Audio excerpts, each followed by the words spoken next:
Muy bien, ingeniero. De la sesión del día de ayer nos quedaron algunas preguntas. Vamos a ir comentando para dar las respuestas y orientar pues aquí a los asistentes al curso. La primera de ellas, de pronto tiene que ver más con obras por impuestos. Nos preguntaban si una empresa puede invertir en una vía de la cual hace uso. Caso ejemplo, una petrolera puede invertir recursos en una vía pública, la cual utiliza para sacar el crudo, para el caso de obras por impuestos. Desde el entendimiento de que el mecanismo de obras por impuestos busca cerrar brechas en las comunidades más afectadas por el conflicto, lo que se pretende es invertir en las comunidades, no favorecer a las empresas, así estén ubicadas en territorios que tengan afectaciones por el conflicto. La siguiente pregunta, nos dicen, y este conjunto de preguntas, pues más o menos va hablando de valorización y de algunos otros temas. Vamos a intentar responderlas porque fueron un poco amplios y fueron pues, planteando dudas varias. Nos dicen, ¿qué pasa si en los municipios hay empresas de desarrollo urbano? ¿Quién haría las obras? ¿Si la Secretaría de Obras Públicas o la empresa de desarrollo urbano? Bien. Ayer hablábamos un poquito de este tema. Acordémonos que el sujeto activo de la contribución de valorización, o sea, la empresa, la entidad que haya definido el estatuto de valorización como sujeto activo, es la responsable ante la comunidad de la ejecución de las obras y de realizar el recaudo. Eso no quiere decir que la tenga que hacer con sus propios funcionarios.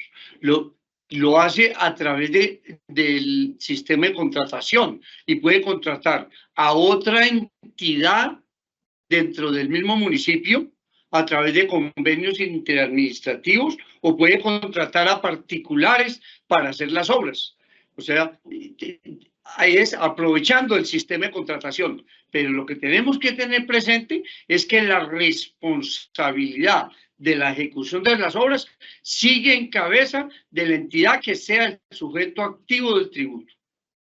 Porque acordemos, la contribución de valorización no es solo recaudar el dinero, es recaudar el dinero y ejecutar las obras. Muy bien. La siguiente pregunta que nos hicieron el día de ayer. ¿Cómo debería manejar la entidad del caso en que el proyecto no genere los beneficios que se proyectaron a futuro para la retribución del recurso económico invertido? A ver, ese es un evento en que podría presentarse una reclamación desde que se dé entre los tiempos que se deben dar, pero tenemos que tener presente algo. Los beneficios que se generan por una intervención en el territorio no son inmediatos una vez se ejecute la obra. Hay algunos beneficios que se van a dar en el transcurso de su ejecución una vez terminada y habrá otros beneficios que se van a ver en el territorio una vez la comunidad asimile la ejecución dentro del territorio. Aquí lo que pasa es que tenemos que buscar que cuando hagamos los estudios seamos lo suficientemente éticos en la realización de los estudios. ¿Qué pueda suceder al futuro? Nadie es adivino. O pueden haber transformaciones en el territorio, hechos ajenos a la ejecución de la obra que puedan detener esos beneficios y esos son incontrolables. Muy bien. La siguiente pregunta nos dice lo siguiente. Si la Asamblea se compromete a endeudarse con un corregimiento en un proyecto de acueducto y alcantarillado, pero por cuestiones políticas quedó en el banco de proyectos sin avance, se puede rescatar ese proyecto buscando otras cofinanciaciones. A ver, las inscripciones en los bancos de proyectos no son estáticas, son dinámicas. Más, en la medida en que avanzan los proyectos, deben irse haciendo actualizaciones de las fichas de los bancos de proyectos y en esas actualizaciones se pueden modificar las fuentes de financiación de dichos proyectos. Tenemos que entender eso, los bancos de proyectos no se hacen solo para una administración o para un determinado año. los bancos de proyectos se inscriben para buscar la ejecución de los proyectos y en la medida en que se vayan transformando, en la medida que se van elaborando los estudios de la misma, se deben estar actualizando permanentemente cada una de las fichas en el banco de proyectos. Muy bien, aún nos quedan 2, 3 preguntas. Vamos a ver. Esta parece muy general. Nos dice, ¿las empresas de desarrollo nunca reemplazan las de fondo de vivienda? Es una pregunta, pues, de pronto que no tiene que ver propiamente con los temas tratados, pero quizás podemos acercarnos a una respuesta. Las empresas de desarrollo urbano y las empresas de vivienda se deben regir según las competencias y alcances definidas en su objeto y razón social. En ocasiones, y en función del tipo de proyectos, pueden desarrollar convenios de colaboración puntuales. No sé si con esto damos respuesta a la pregunta, porque fue, como decimos, muy general y de pronto no sabemos exactamente cuál era el contexto en el que se planteó la pregunta. La siguiente pregunta, ingeniero, que nos hacen es la siguiente. Así, para que quede suscrito en el plan de desarrollo podría incluirse la palabra o anteponerse la palabra, podrían desarrollarse por valorización. Más, cuando se escriben los proyectos de la contribución de valorización en el banco, en el plan de desarrollo, debe, no es que puede, sino que debe inscribirse que se podrá financiar con la contribución de valorización. Acordémonos que el tributo no se llama valorización, el tributo se llama contribución de valorización. Entonces, yo puedo decir que se podrá se estudiará la posibilidad de financiarse con la contribución de valorización total o parcialmente. Porque la verdadera realidad de si el proyecto va a tener viabilidad para financiarse con la contribución de valorización, solo se va a saber cuando realicemos los estudios. Y eso es parte de lo que se va a realizar posterior a la presentación del plan de desarrollo. En ese entendido, los recursos de la contribución, como usted nos decía ayer, siempre son de carácter optativo para el presupuesto de la entidad. No son recursos que estén, digamos, de forma estructural.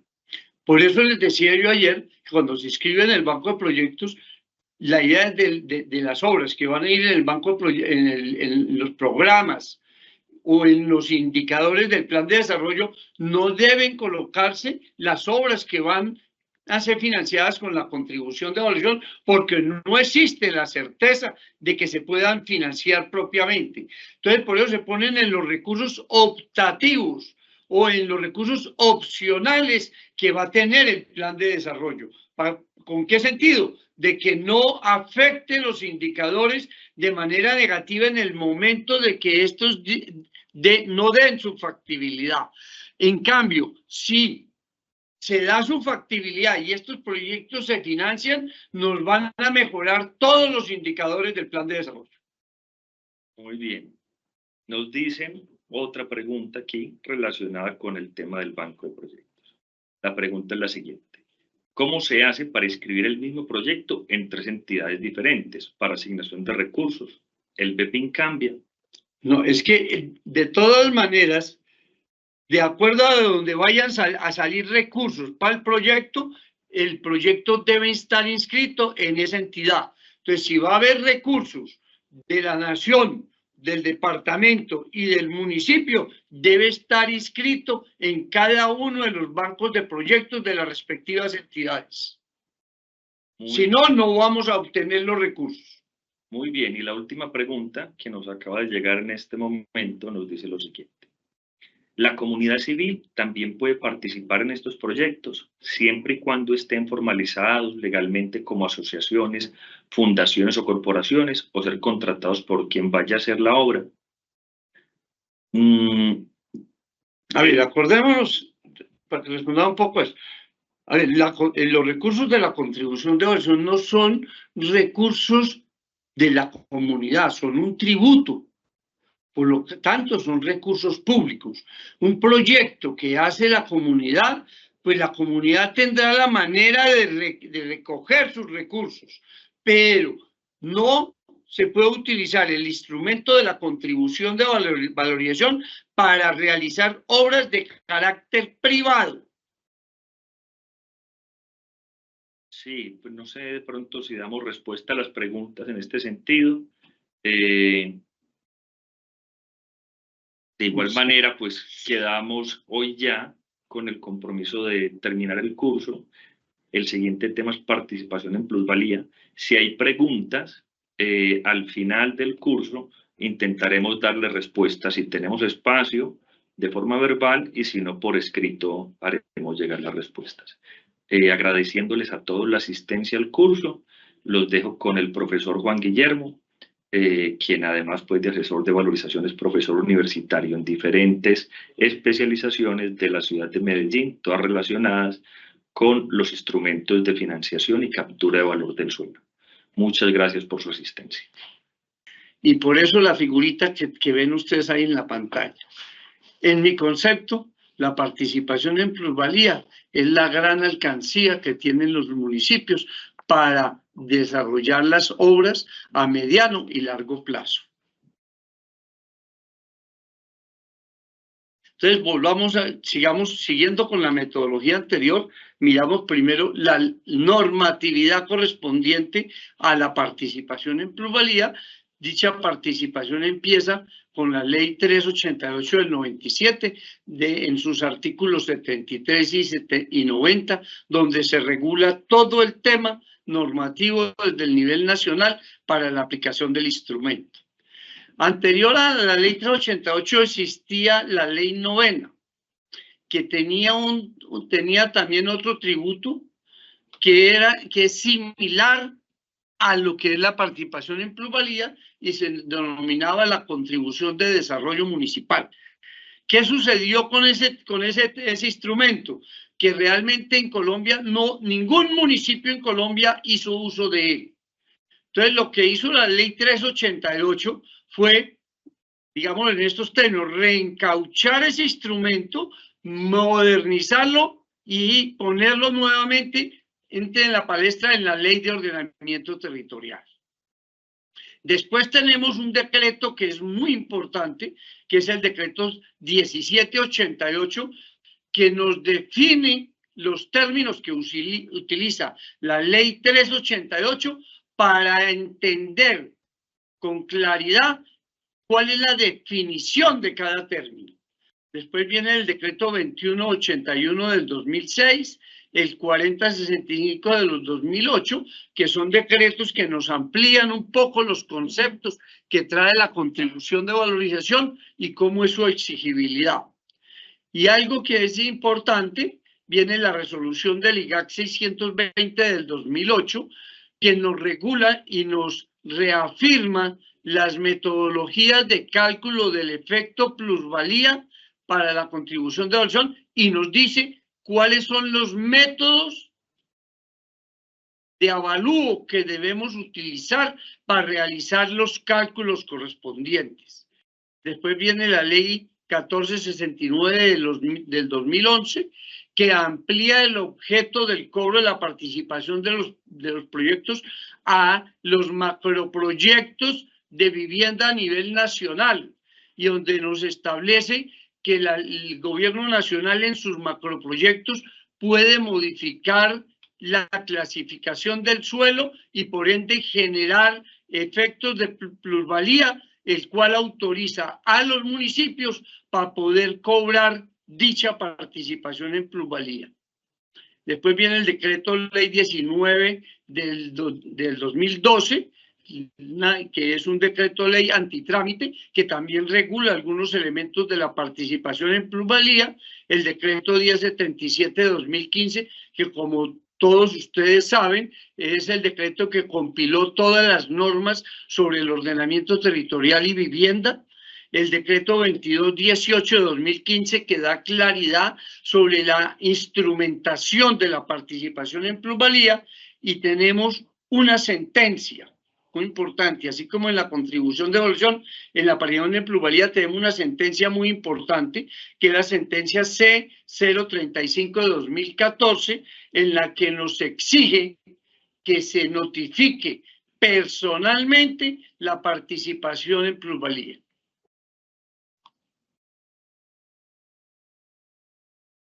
Entonces, empecemos a ir desarrollando el tema propiamente desde su normatividad. El artículo 82 de la Constitución nos dice: las entidades públicas participarán en la plusvalía que genere su acción urbanística y regularán la utilización del suelo y del espacio aéreo urbano en defensa del interés común.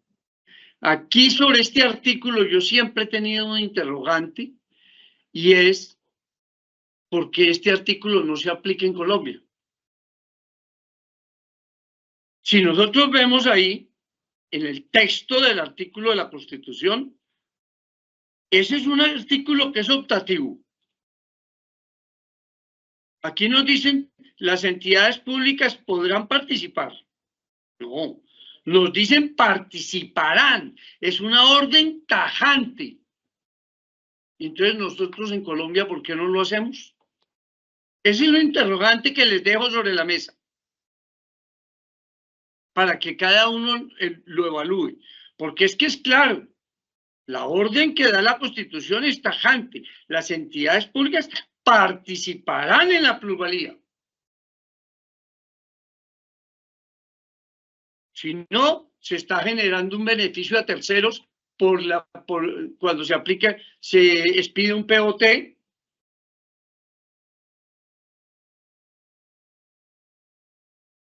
Sigamos entonces, ¿qué nos dice la ley 88 del 97? Artículo 73, noción. ¿Quién empieza? El establecimiento de la participación en plusvalía, y nos dice: las acciones urbanísticas que regulan la utilización del suelo y del espacio aéreo urbano, incrementando su aprovechamiento, generan beneficios que dan derecho a las entidades públicas a participar en las plusvalías resultantes de dichas acciones. Y aquí viene la primera tarea fundamental. Todo municipio debe establecer el tributo en su territorio. Acordémonos, los municipios no crean tributos. Los tributos los crea la ley, pero los municipios y las entidades territoriales los tienen que adoptar como propios. Entonces, lo primero que nos dice el artículo 73 es: los consejos municipales y distritales establecerán, mediante acuerdos de carácter general, las normas para la aplicación de la participación en plusvalía en los respectivos territorios. Aquí en Colombia se han encontrado cosas simpáticas. Municipios que no han establecido el tributo en su territorio y llegan después en el POT y ordenan el cobro de participación en plusvalía. ¿Cómo puede un municipio ordenar con un POT que se cobre un tributo si no lo ha establecido en el territorio? Acordémonos que en Colombia las normas, el sistema fiscal en Colombia no es retributivo. Las normas de carácter tributario se aplican desde el momento en que se aplica la norma hacia adelante. No puedo aplicar, yo no puedo llegar, establecer en el territorio un tributo que fue ordenado anteriormente. Esa orden no tiene sustento legal. Entonces, lo primero que tiene que hacer todo municipio es, en el estatuto tributario o en un acuerdo municipal, establecer ¿qué? Los elementos del tributo, así como lo ordena la ley, el artículo 338 de la Constitución. Los hechos generadores de la participación en plusvalía. Y aquí tenemos que comenzar a entender, cuando hacemos un POT, un plan básico de ordenamiento, un esquema de ordenamiento, si pretendemos cobrar la participación en plusvalía, ¿cuáles son los hechos que van a generar esa plusvalía? Y entonces, la ley nos dice que podemos cobrar la participación en plusvalía cuando se dé incorporación de suelo rural a suelo de expansión urbana, o la consideración de suelo rural como suburbano. El segundo hecho generador, el establecimiento o modificación del régimen o la zonificación de usos del suelo. Cuando cambiamos los usos del suelo a través de un POT a un uso más rentable. Tercero, la utilización de un mayor aprovechamiento del suelo en edificación, bien sea elevando el índice de ocupación o el índice de construcción o ambos. Ahora más adelante en el decreto 1788 nos van a ampliar este concepto.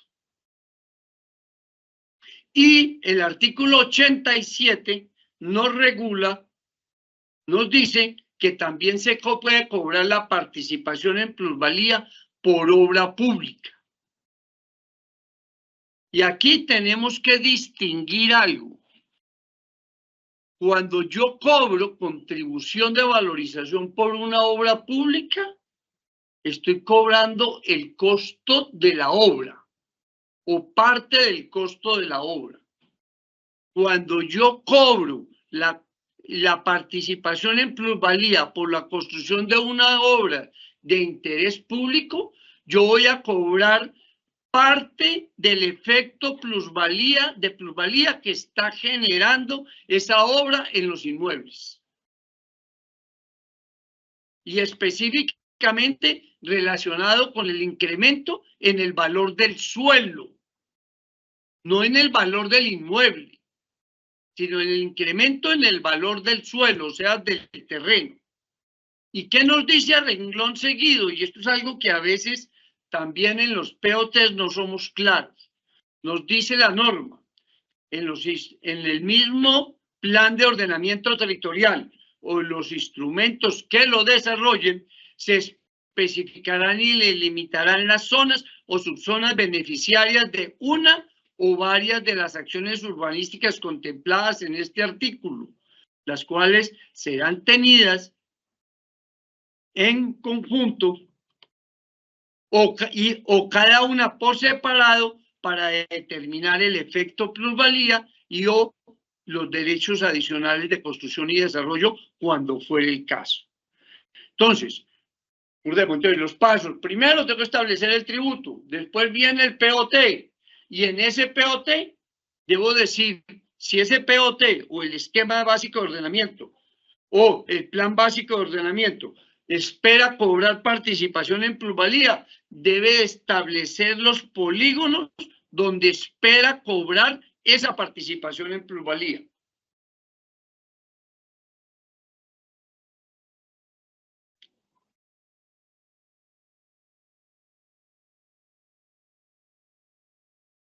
El decreto 1788 nos entra a definir propiamente lo que es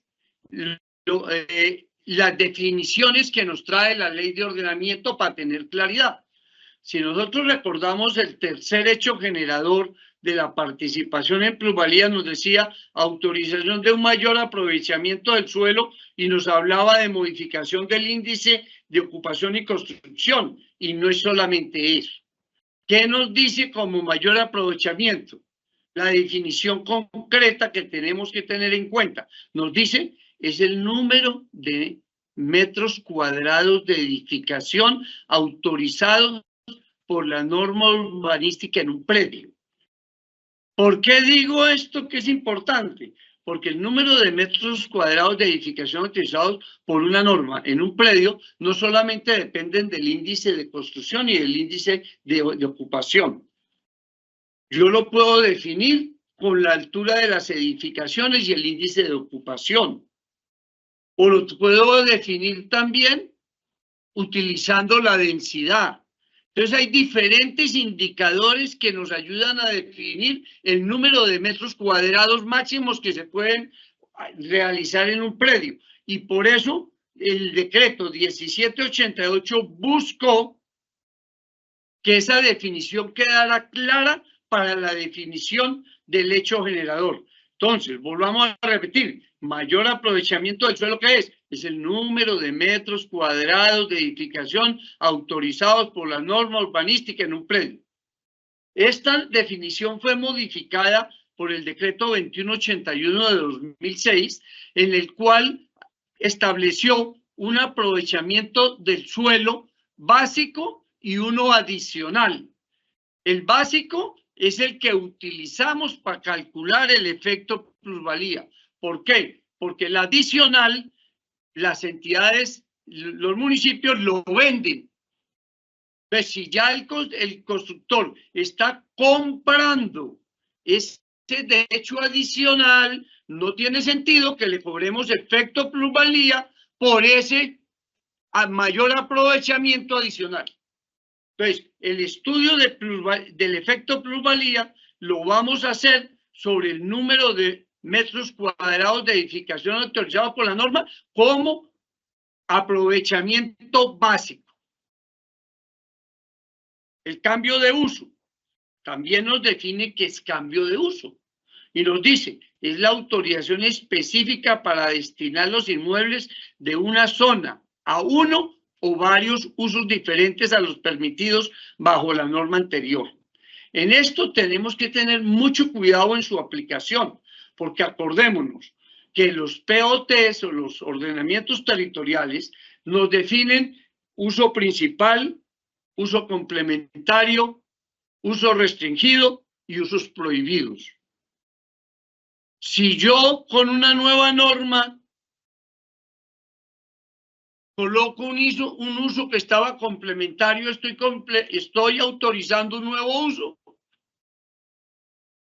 Pues la respuesta racional es no. O un uso que será restringido, de todas maneras el uso existía, entonces no lo estoy cambiando. Prácticamente nos lleva a decir que los usos que eran prohibidos y que hoy son habilitados. Eso es lo que se contempla como cambio de uso.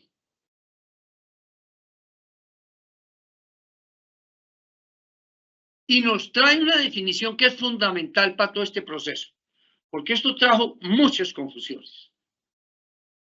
¿Qué es efecto plusvalía?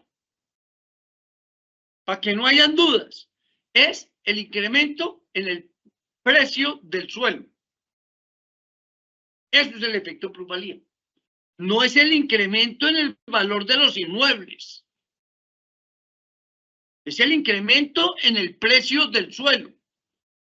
Resultado de las acciones urbanísticas de que tratan los artículos 74, 75, 76, 77 y 87. O sea, de todos los hechos generadores que trae la ley de ordenamiento, la ley 388. Entonces, nosotros lo que vamos a estudiar es el incremento en el precio del suelo. Si a mí me cambian la clasificación del suelo, decíamos de un suelo rural a un suelo de expansión urbana, ¿cuánto queda valiendo el suelo? ¿Cuánto valía el suelo? Y esa diferencia va a ser el efecto plusvalía. Ahora vamos a ver cómo se calcula.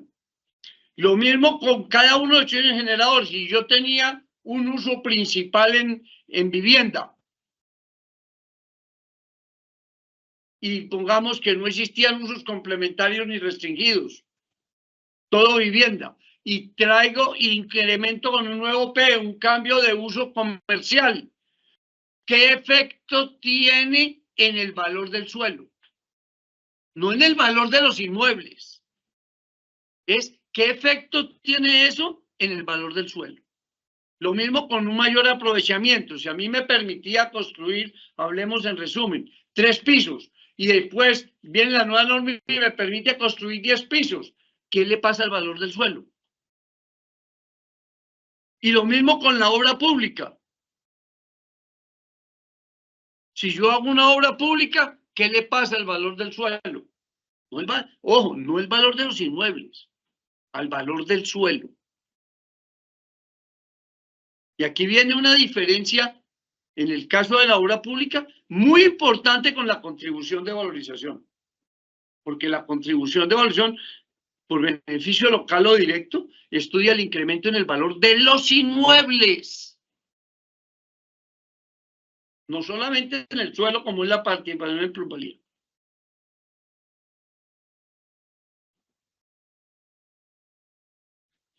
Tenemos que tener dos cosas en la participación en plusvalía.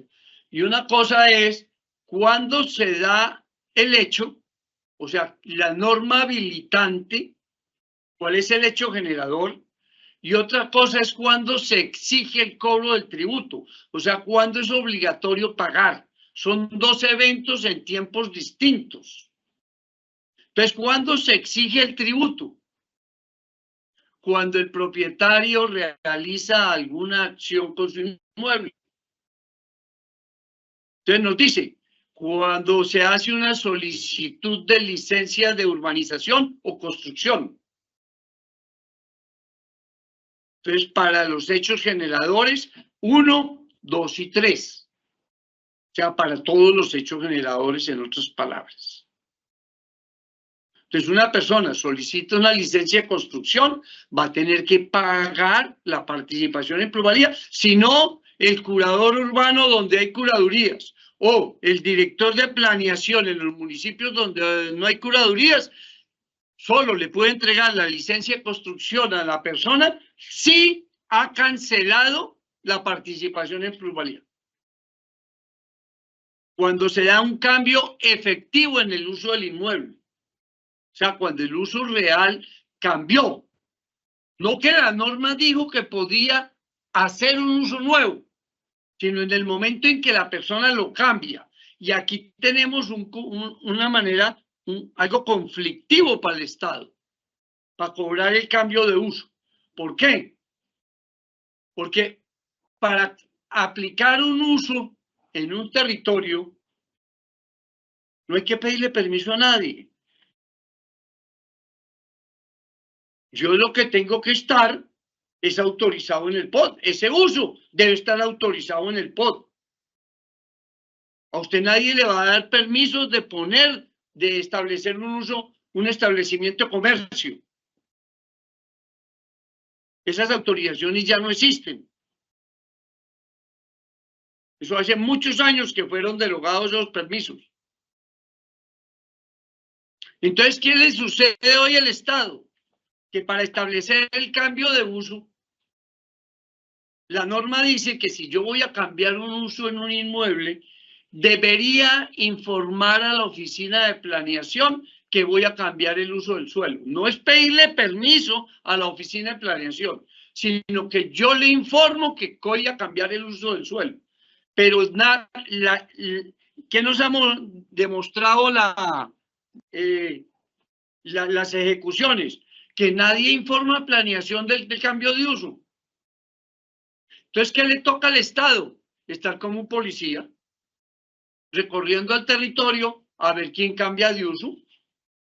Y si detecta que alguien cambia de uso, procede a notificarle el cobro de la participación en plusvalía, le manda la factura y si la persona no paga dentro de los 30 días siguientes a la presentación de la factura, le inicia el proceso ya de cobro coactivo. Pero a eso se ve obligado hoy el Estado en el cambio de uso. O si solicita una licencia de construcción y en ella establece que va a haber un cambio de uso, pues seguramente el curador urbano o el director de planeación le hará exigible el cobro de la participación en plusvalía por el cambio de uso. Acordémonos que el cambio de uso solo se puede hacer por ese hecho generador cuando se dé efectivamente el cambio de uso. O sea, si yo voy a vender el inmueble y el hecho generador que aplica en mi inmueble es del cambio de uso, yo no tengo la obligación de pagar la participación en plusvalía por el cambio de uso.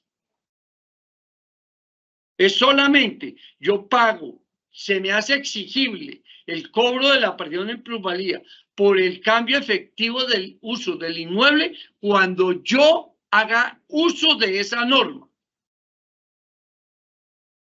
Actos que implican transferencia de dominio sobre el inmueble. O sea, ¿qué son los actos de transferencia? Son todos los cambios de propietario. Y aquí entra algo en conflicto a veces. ¿Qué pasa cuando hay una sucesión? Pues hay transferencia de dominio. ¿Qué pasa cuando se disuelve una sociedad conyugal? Puede haber transferencia de dominio. Y entonces, la transferencia de dominio se aplican para los hechos generadores 1 y 3. O sea, para el cambio en la clasificación del suelo o para el mayor aprovechamiento, pero no para el cambio de uso.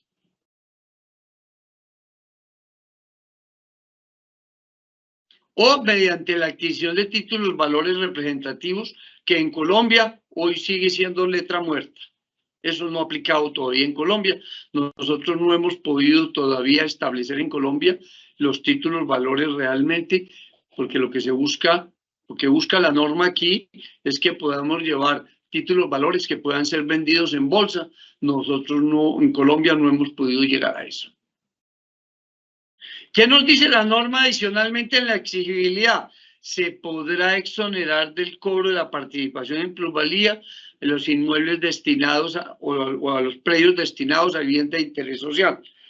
¿Por qué no lo hizo la norma directamente? Porque eso es optativo de los municipios. Entonces, cada municipio debe definir si exonera del cobro de la participación en plusvalía las viviendas de interés social o las viviendas de interés prioritario. Por regla general, casi todos los municipios, los pocos municipios que han establecido la participación en plusvalía, han exonerado a la vivienda de interés social. Mi recomendación es que no lo hagan directamente. Déjenlo que en cada caso particular definan si sí lo hacen o no lo hacen. Eso debe ser algo que se debe estudiar cada vez que se va a hacer un cobro. Y ahora vamos a decir cómo se hacen los cobros. ¿Para qué sirve el dinero de la participación en plusvalía? O sea, una entidad cobra esa participación en plusvalía y ¿en qué la puede invertir ese dinero? Entonces nos dice para la compra de predios o inmuebles, para desarrollar planes o proyectos de vivienda de interés social.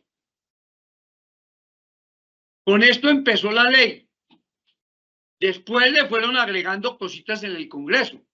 Entonces después le agregaron para la construcción o mejoramiento de infraestructuras viales, de servicios públicos domiciliarios, áreas de recreación y equipamientos sociales para los sectores de desarrollo incompleto o inadecuado. Y después dijeron, le agregaron ejecución de proyectos y obras de recreación, parques, zonas verdes y expansión y recuperación de centros y equipamientos que conforman la red de espacio público urbano. Mejor dicho, seamos claros, la participación en plusvalía sirve para hacer inversiones en el territorio. Prácticamente casi que de todo tipo. Fíjense, se pueden hacer inversiones hasta en sistemas al financiamiento de la infraestructura vial y de los sistemas de transporte masivo. Para las actuaciones urbanísticas en macroproyectos en zonas de renovación. Para el pago del precio o indemnización por acciones de adquisición voluntaria o expropiación de inmuebles en programas de renovación.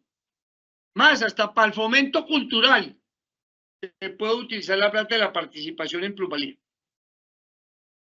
Entonces, ¿qué es lo importante? Este es un abanico de alternativas de las cuales cada vez que se ordene un cobro de la participación en plusvalía, habrá que definir de estas alternativas en qué vamos a aplicar ese dinero que se está ordenando recuperar en ese momento. Entonces, esta es una alternativa. No es que cada vez que salga uno yo invierto en lo que quiera, no. Cada vez que yo ordeno un cobro, debo definir de estas alternativas ¿cuál voy a aplicar ese dinero? Y ahí es donde tengo que estudiar muy bien el proyecto que voy a hacer de cobro, porque voy a definir, bueno, eso que pretendo aplicar es un proyecto de corto, mediano o largo plazo. ¿Y de dónde lo voy a aplicar?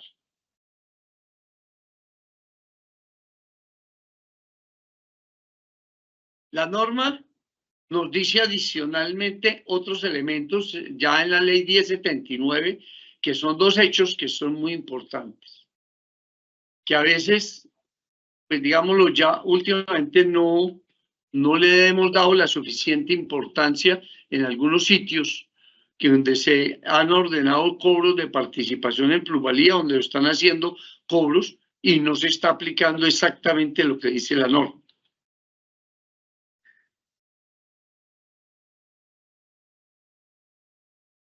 Ahora vamos a hablar un poquito más de eso. En eso es importante llamar la atención que para hacer el cobro de la participación en plusvalía, el predio sobre el cual vamos a cobrar esa participación en plusvalía debe tener inscrita la participación en plusvalía, so pena de no poder cobrar. Ahora, ¿cómo se puede pagar la participación en plusvalía? La norma es clarísima. Pues claro que aquí a veces uno puede interpretar de diferentes maneras, porque el texto de la ley 388 nos dice con dinero en efectivo. Entonces uno diría, entonces no puedo pagar con un cheque.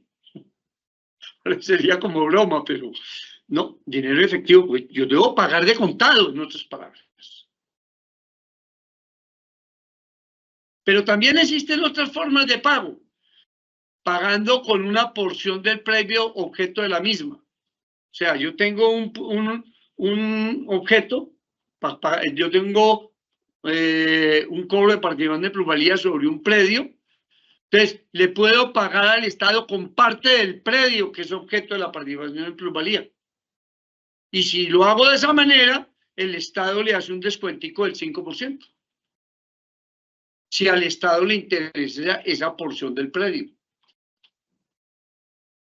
También puedo hacerlo con predios de otro sector de la ciudad. El municipio necesita desarrollar un determinado sector de la ciudad que es de desarrollo incompleto o inadecuado. Entonces le pido al particular que me adquiera ese predio y me lo entregue. Ahí también se puede hacer un pequeño descuento. O también en el proyecto donde está generando esa participación en plusvalía, es volver al Estado o al municipio socio del proyecto. Y entonces le hacemos un descuentico del 5%. O el municipio necesita desarrollar unas obras en un sector de asentamiento de desarrollo incompleto inadecuado. Entonces yo le digo a esa persona, hágame el favor y me ejecuta esas obras en ese barrio. Y pactamos los precios. Esto es prácticamente adjudicarse un contrato, pactando precios. Es otra manera de pagar. Cuando se dan este tipo de hechos adicionales de pago, ¿qué es lo que se necesita? El dinero para poder certificar el pago debe consignarse en una fiducia. Y ahí yo puedo establecer que la persona canceló cuando se constituye la fiducia y se consignan los dineros de la participación en plusvalía en esa fiducia para ejecutar la obra que estamos planteando o para adquirir el predio que requiere el Estado. No lo que están haciendo algunos municipios. Eso no está autorizado en la ley, de que establecemos formas de pago de 1, 2 y 3 años. Eso no está autorizado en la norma. Y fuera de eso le entregan a la persona, cuando hace el convenio de pago, le entregan la certificación de pago de la participación en plusvalía. El hecho de yo hacer un acuerdo de pago no quiere decir que pagué. para dar el certificado de pago de la participación en plusvalía, ya sea para llevarla a las notarías en el caso de enajenación de los inmuebles o para presentarlas al curador o al director de planeación del respectivo municipio para entregar una licencia de construcción.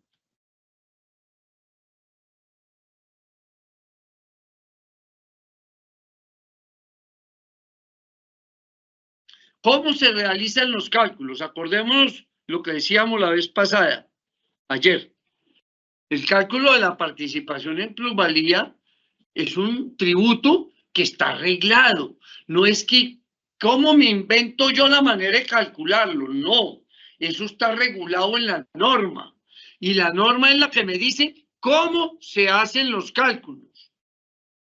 Y yo debo ceñirme a lo que dice la norma para no tener fisuras jurídicas en el proceso. La ley 88, en sus artículos 75, 76, 77, 87, definió los métodos y la resolución del IGAC nos establece los métodos de hacer los avalúos. Acordémonos que de todas maneras en Colombia, hoy la realización de los avalúos deben ser hechas en el caso del Estado a través de unos avalúos corporativos con personas que estén inscritos en el registro abierto de evaluadores.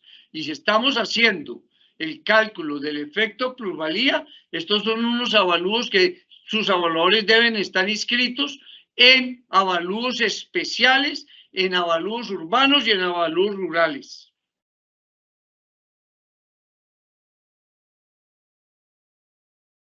¿Cómo se realiza el cálculo de la participación en plusvalía entonces en un municipio? Vamos a hacer el proceso. Vamos a hacer un seguimiento de qué es lo que hay que hacer. Entonces, lo primero, volvamos a repetir algo de lo que ya hemos dicho. El alcalde presenta un proyecto de acuerdo para establecer la participación en plusvalía en el municipio. Eso es lo primero que tiene que hacer todo alcalde. Y más, así no lo vaya a cobrar a corto plazo. Un alcalde no debe nunca renunciar a un posible tributo. Entonces, en todo estatuto tributario en Colombia ya debería estar inscrita la participación en plusvalía en todos los territorios. Y si la participación en plusvalía es de carácter obligatorio, ¿cómo no lo tenemos? El Consejo establece la participación en plusvalía en el municipio. Acordémonos que son los consejos quienes establecen los tributos en el territorio, en cumplimiento de la ley del artículo 338 de la Constitución. Entonces, ¿qué debe ir en ese acuerdo? Los elementos del tributo. Repasemos un poquito de lo que decíamos ayer: el sujeto activo, el sujeto pasivo, el hecho generador, la base gravable y la tarifa. La tarifa de la participación en plusvalía no la define el municipio, el alcalde, ni el director de planeación. La tarifa la define el consejo en el acuerdo que establece la participación en plusvalía o en el POT, que también es un acuerdo municipal, o en un acuerdo aparte. Pero es el consejo quien determina la tarifa. Una vez está establecido el tributo, entonces el municipio establece el plan de ordenamiento territorial mediante acuerdo y define las zonas de su aplicación. No se les olvide eso. Se definen las zonas de aplicación para cada hecho generador. Recordémonos, hay 4 hechos generadores. El consejo determina el porcentaje de participación en plusvalía, en otras palabras, la tarifa. El alcalde ordena la realización de avalúos y cálculo del efecto plusvalía. ¿Qué dice la norma? Que el alcalde, una vez se aprueba el POT, tiene 5 días para ordenar la realización de los avalúos y el cálculo del efecto plusvalía.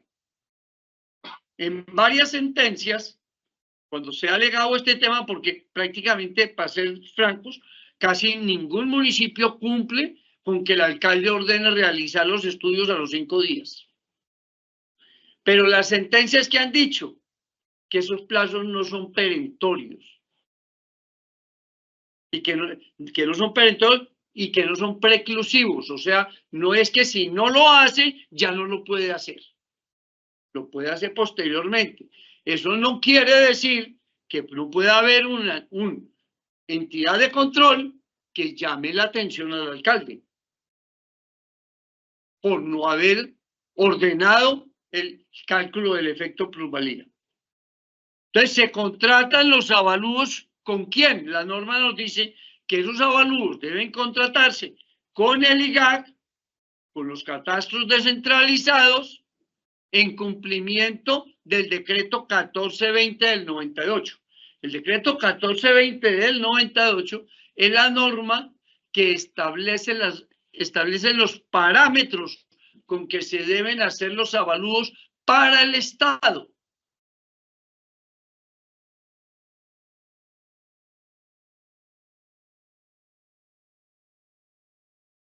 El parágrafo primero del artículo 4 del decreto 1788 nos dice algo que pareciera que no tuviera que decirse, pero si no se dice, los municipios no lo cumplimos. Nos dice en su parágrafo primero que para cuando se contraten los avalúos, pues el municipio que contrate los avalúos con la entidad que va a hacer los avalúos debe entregarle copia del POT anterior con todos sus planos. Le debe entregar copia del nuevo POT con todos sus planos. Y adicional, y esto sí es una sugerencia que yo les hago, y adicionalmente la información catastral, porque sin esos 3 elementos, esa entidad que contratamos para hacer los avalúos no va a poder hacer el trabajo. Entonces, hay que entregarle esa información a la persona que va a hacer los avalúos. A veces en los municipios hemos sido, perdonen la expresión, un poco cicateros. Creemos que el evaluador va a sacar la información de donde pueda. No, la obligación del Estado cuando contrata un avalúo es entregarle la información del municipio para que él pueda hacer el trabajo. Eso es fundamental. Una vez le entregó la información, la norma dice que en teoría si se contrata un avalúo se tendrían 30 días. De todas maneras, la ley de ordenamiento territorial dice que esa persona que se contrató debe realizar los avalúos en 60 días. Pero a veces ese tiempo no es suficiente. Y volvemos a los plazos perentorios. O sea, los plazos, lo que pasa es que el contrato que hagamos para los avalúos debemos fijarle claramente cuál es el tiempo óptimo para hacer los avalúos. Porque también, si yo necesito hacer 3 avalúos, pues necesitaré un plazo. Pero si yo necesito hacer 400 avalúos, pues el plazo será otro. Entonces, una vez ya tengamos los avalúos, paralelamente debemos ir construyendo con la información catastral o con la que yo defina, construir zonas homogéneas físicas. ¿En dónde? En los polígonos que determiné que iba a cobrar la participación en plusvalía. Donde el POT dijo, vea, para el hecho generador de clasificación del suelo, espero cobrar la participación en plusvalía en este territorio. Pues ahí, al interior de ese territorio, defino las zonas homogéneas físicas. Una vez definidas las zonas homogéneas físicas, realizo la investigación de mercado de valores de la tierra. Antes del POT. O sea, valores de mercado en el año anterior a la expedición del POT. Se realizan los avalúos de los valores de la tierra. ¿Qué es realizar los avalúos de valores de la tierra? Determinar, en otras palabras, las zonas geoeconómicas. ¿Qué es una zona geoeconómica? Es el territorio en el cual la tierra tiene el mismo valor en pesos por metro cuadrado. Entonces, para cada zona geoeconómica debe haber un solo valor de la tierra. Vuelvo y repito, nosotros no hacemos estudios de los inmuebles. Estamos determinando el valor de la tierra porque nosotros vamos a calcular el efecto plusvalía sobre las diferencias de valor en la tierra.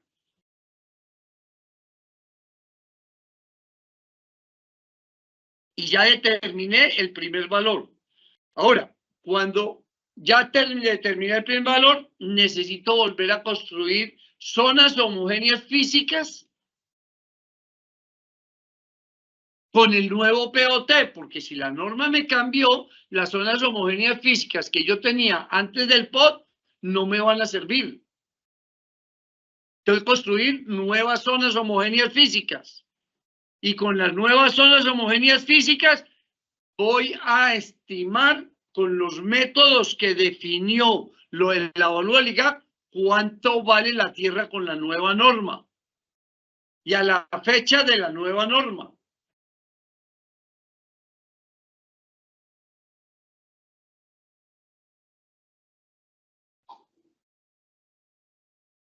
En otras palabras, para verlo gráficamente, antes del POT, el año anterior a la expedición del POT, yo determiné las zonas homogéneas físicas y a cada zona homogénea física le determiné un valor.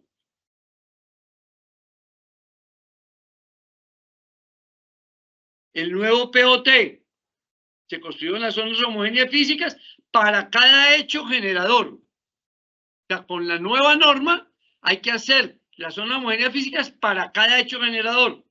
Entonces yo voy a tener a ese polígono que yo determiné los valores después del POT.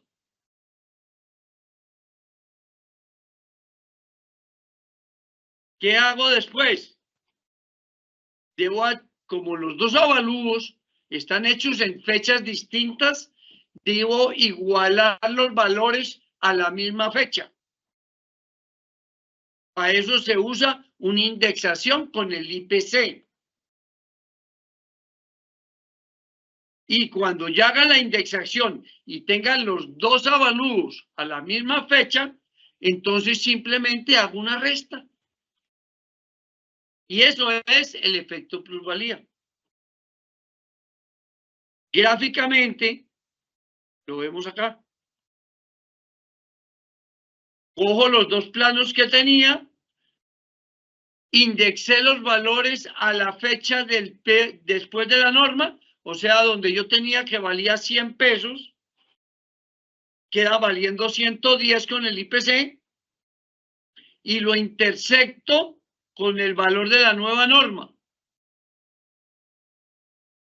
Y hago la resta en cada polígono nuevo que se me generó. Entonces voy a tener esto. Y esas son las zonas del efecto plusvalía. Resultado, para cada hecho generador de participación en plusvalía voy a tener un plano del efecto plusvalía con sus diferentes zonas, el cual lo debo cruzar con la información predial para poder saber a cada predio cuánto le corresponde. Y voy a construir una base de datos con esa información, en la cual voy a tener la información de los predios, la información de los inmuebles y la información de los propietarios. Y ese es el cálculo que tenemos que hacer del efecto plusvalía. Una vez hemos hecho eso, el alcalde ordena liquidar la participación en plusvalía a cada uno de los inmuebles y propietarios. Entonces hay un acto administrativo que se va a expedir para ordenar el cobro. El hecho de que el POT haya dicho que se cobre una participación en plusvalía no es suficiente para cobrar. La orden de cobro es el acto administrativo que expide el alcalde una vez se han realizado el estudio y cálculo de efecto plusvalía para cada inmueble. Ese acto administrativo, como decíamos al comienzo, debe notificarse personalmente a cada propietario. Y la sentencia que hablamos al comienzo nos dijo que además de hacer la notificación personal, debemos cumplir con todos los elementos que traía la ley 388 para su notificación. En otras palabras, publicar los 3 avisos en ediciones dominicales del efecto plusvalía y colocarlo en la página web del municipio.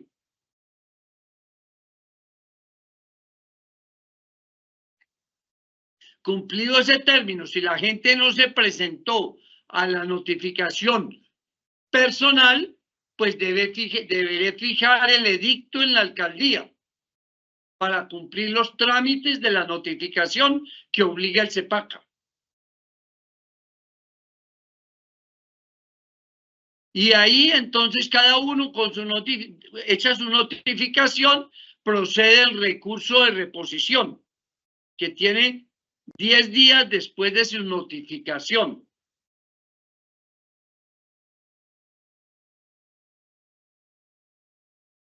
La administración resuelve el recurso de reposición y para ello le da un plazo de 1 mes después de presentado el último recurso. Y ya con eso, una vez se han resuelto los recursos, pues entonces inscribo la participación en plusvalía en la Oficina de Registro de Instrumentos Públicos.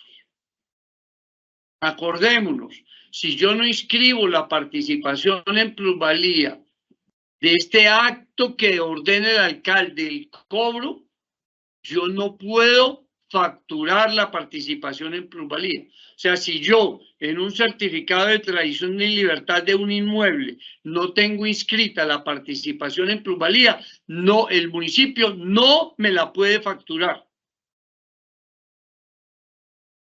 Y hecho eso, me siento a esperar, terminé mi trabajo. Entonces aquí ya terminé mi trabajo, me siento a esperar, bueno, a ver quién hace algo con el inmueble. Cuando alguien haga alguna cosa con su inmueble, deberé liquidarle la participación en plusvalía de acuerdo a lo que él haga. Dependiendo al tamaño de la mayor edificación o al tamaño de los mayores números de metros cuadrados que autoriza la norma, o a la proporción del inmueble que cambie de uso. O si vendo el inmueble, pues lo estoy vendiendo con todos los beneficios. Cuando yo notifico el efecto plusvalía. Yo no sé en el momento de notificar qué va a hacer el inmueble, qué va a hacer el propietario con el inmueble. Por lo tanto, yo no le puedo notificar cuánto es lo que tiene que pagar en ese inmueble. Y en esto es importante, porque también hay una discusión que en algún momento se dio, que se dijo, bueno, pero entonces esto es un tributo eterno.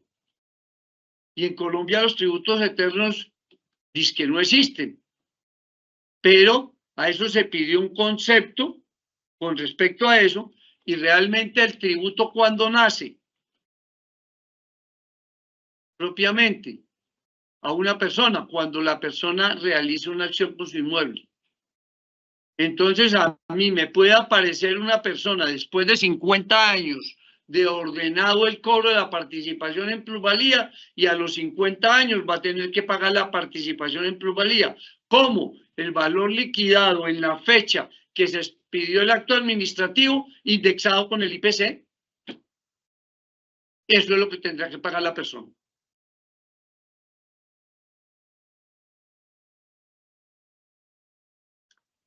Espero que haya quedado claro este tema, y si hay dudas o preguntas, estoy abierto a resolverlas.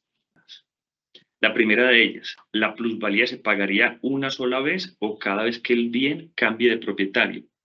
No, la participación en plusvalía se paga una sola vez cuando se pague la totalidad del efecto plusvalía calculado sobre ese inmueble. ¿Por qué? Porque pueden haber pagos parciales debido a las acciones que haga el propietario. Si yo, por ejemplo, en el caso de mayor aprovechamiento, tengo la posibilidad de construir, digamos, de memoria, el mayor aprovechamiento es, por ejemplo, de 6 pisos, y al solicitar mi licencia de construcción, solo solicité por 3, pagaré por los 3 que solicité, pero los otros 3 me quedarán pendientes para una futura acción de exigibilidad. Pero el total de la participación en plusvalía liquidado se paga una sola vez. Muy bien. La siguiente pregunta Bueno, nos dice... complementando esa respuesta, ¿eso a qué nos lleva? A que los municipios deberán constituir una base de datos para establecer el balance de las participaciones en plusvalía que se va pagando por cada hecho generador, para saber si se ha pagado ya la totalidad o se ha pagado parcialmente. Nos dicen, ingeniero, en esta pregunta, si los predios beneficiados con alguna obra se les deberá aplicar ambos tributos, valorización y plusvalía, No. o el segundo tributo es opcional. No. La norma que nos dice específicamente, la ley 88 nos dice, si una obra ha sido financiada con la contribución de valorización, no puede cobrarse la participación en plusvalía por dicha obra. Muy claro. Tenemos un comentario donde nos dicen, bueno, el seminario, me parece que faltó profundizar 2 temas. Uno, obras por impuestos, y el segundo tema son APPs de iniciativa privada, los cuales son facultad de los particulares vincularse con el Estado en obras de infraestructura de diferente índole. Bueno, sobre obras por impuestos, dado que realmente es un desarrollo que hace la Agencia para la Renovación del Territorio y la función de la gobernación es revisar los requisitos habilitantes para entrar ahí y de alguna manera entrar, como les comentaba, en un trabajo de gobernanza colaborativa con las empresas interesadas en vincularse al mecanismo. Sí, es claro que el recurso es público, pero las funciones nuestras son limitadas y en cualquier caso, lo más importante es, digamos, el desarrollo conjunto de los proyectos. ¿Qué ha ocurrido con obras por impuestos? Que a veces los municipios no tienen la capacidad de estructuración suficiente de los proyectos y los proyectos no alcanzan el nivel de aprobación en la entidad nacional competente.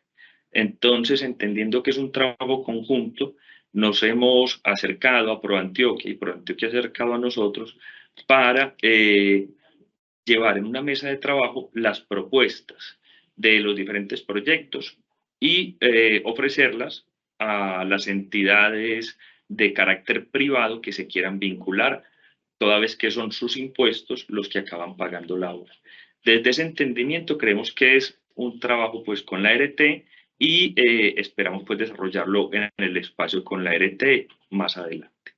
Con relación a las iniciativas privadas, las APP, es un tema muy específico también. De pronto más adelante logramos desarrollar otro curso que nos permita abrir ese espacio en función del interés y del número de solicitudes que tengamos. Siguiente pregunta. Ingeniero Juan Guillermo, en el cálculo de la contribución de valorización se expide una resolución que determina en forma inmediata el valor a pagar por el inmueble.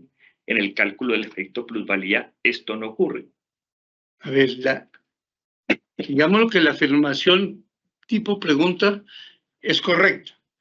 El hecho exigible de la contribución de valorización es cuando quede en firme el acto administrativo que ordena el cobro. O sea, como dice en la pregunta, es inmediato prácticamente. O sea, con la contribución de valorización tenemos una certeza de cuándo se esperan recaudar los dineros.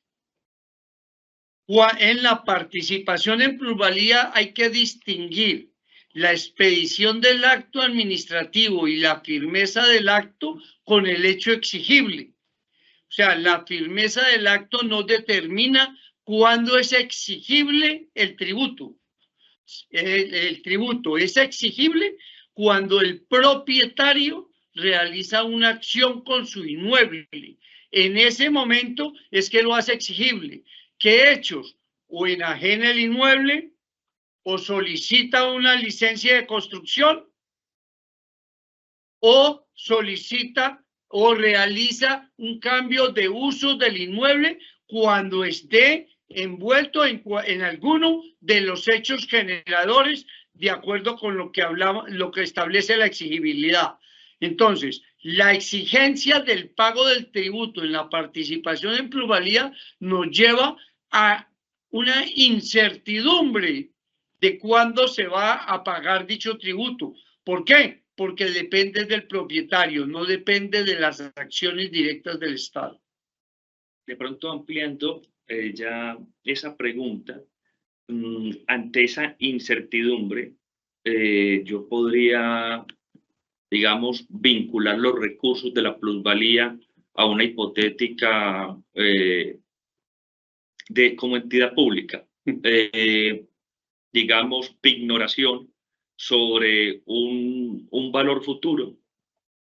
A ver, una pignoración depende de quién va a pignorar para obtener un crédito, porque es que si hay incertidumbre sobre los recaudos, pues el que va a dar el crédito y le van a pignorar esos recursos, él no sabe cuándo van a entrar.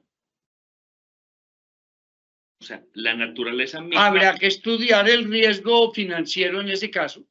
La naturaleza misma del tributo ya nos señala, digamos, el riesgo, la incertidumbre que contiene, y en tanto reiteramos lo que planteamos al comienzo, el carácter optativo de estos recursos para ser incluidos en una estructura de presupuesto. Pero el punto optativo hay que diferenciar un poco y entenderlo bien, porque si nos vamos a la Constitución, los municipios obligatoriamente deberían hacer el proceso. ¿Por qué no lo hacen?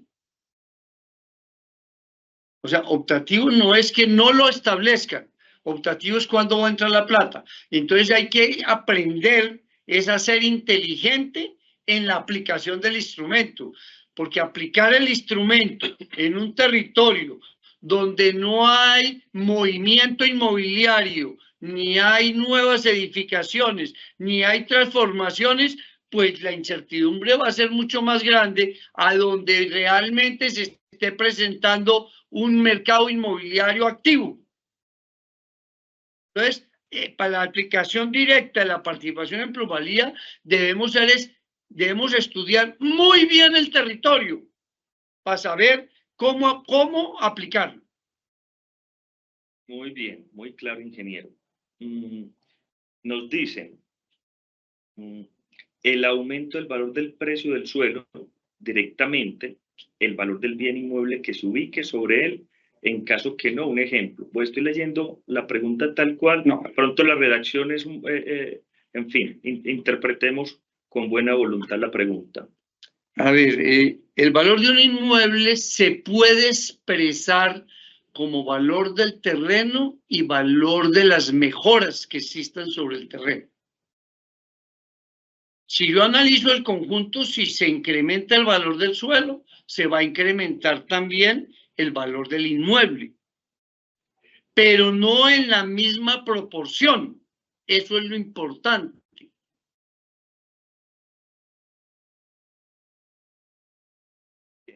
Está claro entonces que valor del suelo y valor del inmueble no es lo mismo y no son equivalentes. Sí.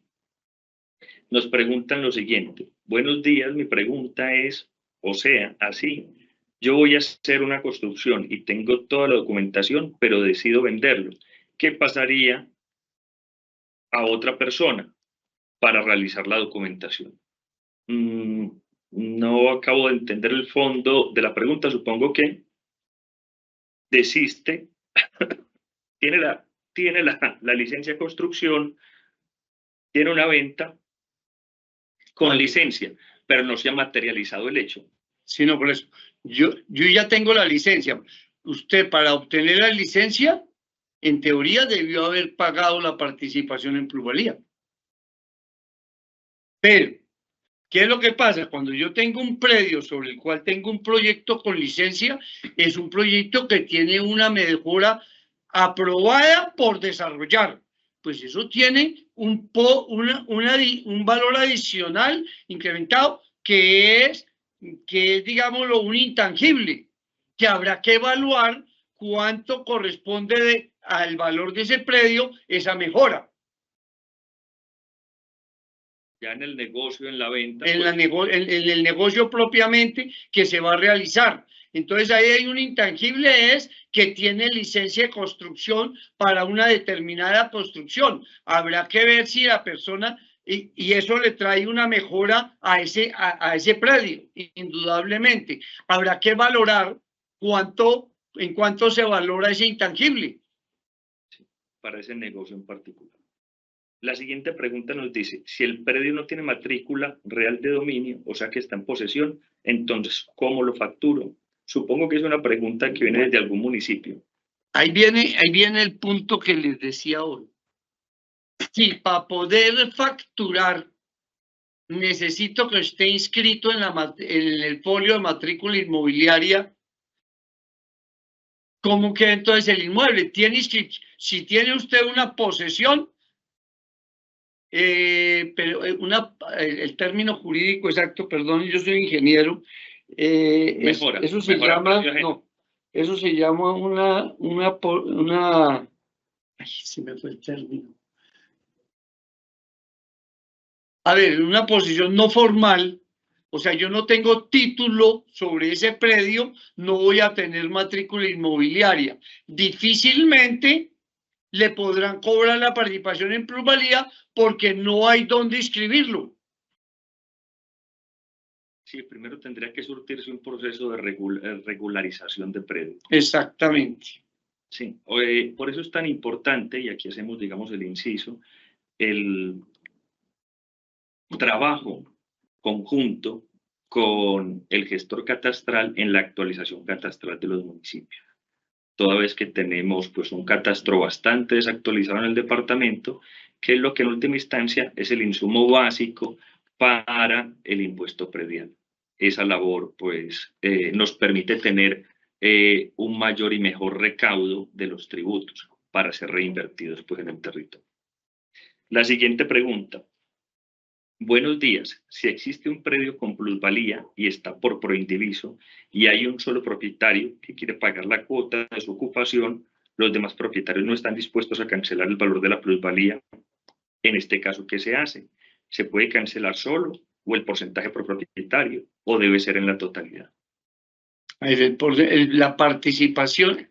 A ver, yo quisiera que comencemos a corregir el vocabulario que usamos. Aquí no se cobra ni valorización ni plusvalía propiamente. Se cobran dos tributos. Uno se llama contribución de valorización y el otro se llama participación en plusvalía. Yo cuando cobro la participación en plusvalía, cobro una porción de la plusvalía que se genera. Y cuando cobro contribución de valorización, cobro, acordémonos, el valor de la obra. Ahora sí vamos al término, a la pregunta que estábamos hablando. Tenemos un predio sobre el cual se liquidó una participación en plusvalía y se encuentra inscrita en el folio de matrícula inmobiliaria. Aquí la pregunta importante es, bueno, ¿y cuál es el hecho exigible que está haciendo el propietario? ¿Es clasificación del suelo? ¿Cuál es el hecho generador de esa participación en plusvalía que se está generando en ese inmueble? Eso es lo que hay que entrar a mirar.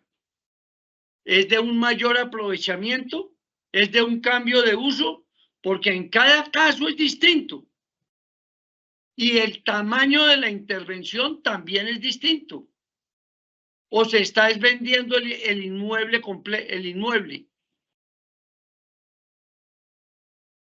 Entonces, en eso, digamos, a nivel general, la pregunta no se puede responder así, porque hay que determinar realmente cuál es el hecho que está generando ese efecto. Ahora, si yo tengo un hecho generador en plusvalía, no se ha degenerado una exigibilidad del tributo todavía, y yo quiero simplemente adelantarme al tributo, pues pediré la liquidación dependiendo del hecho generador sobre el cual se está generando ese efecto plusvalía.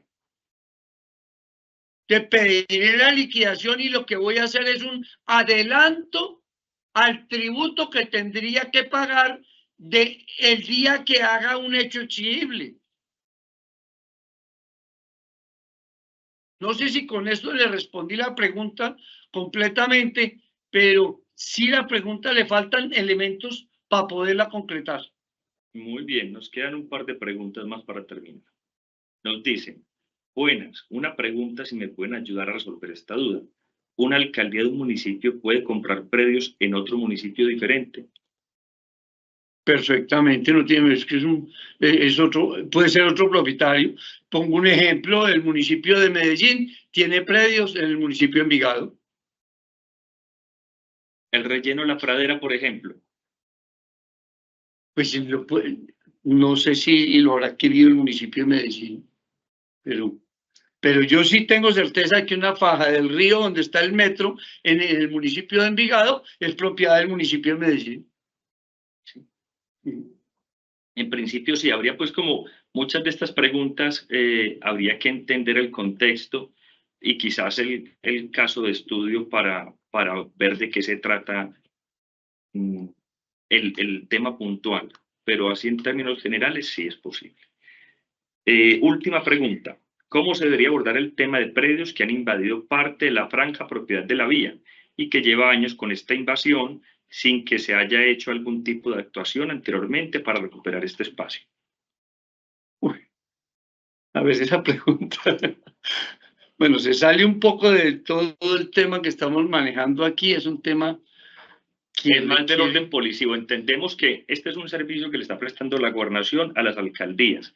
Desde ese entendimiento, la participación en plusvalía es un tributo propio de los municipios, pero el enfoque es prestar un servicio público pues, para atender y apoyar estas preguntas. Ingeniero, le planteo este enfoque.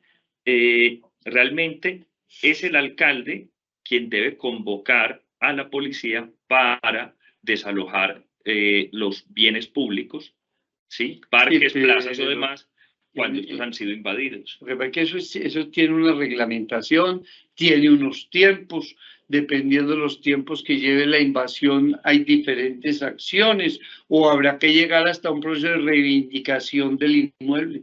Pero en términos generales, la competencia, el deber de guardar los bienes de uso público de la Unión, o sea, de todo el Estado, es de los alcaldes, quienes piden como primera autoridad del municipio la intervención de la policía para recuperar el espacio público o custodiarlo o salvaguardarlo.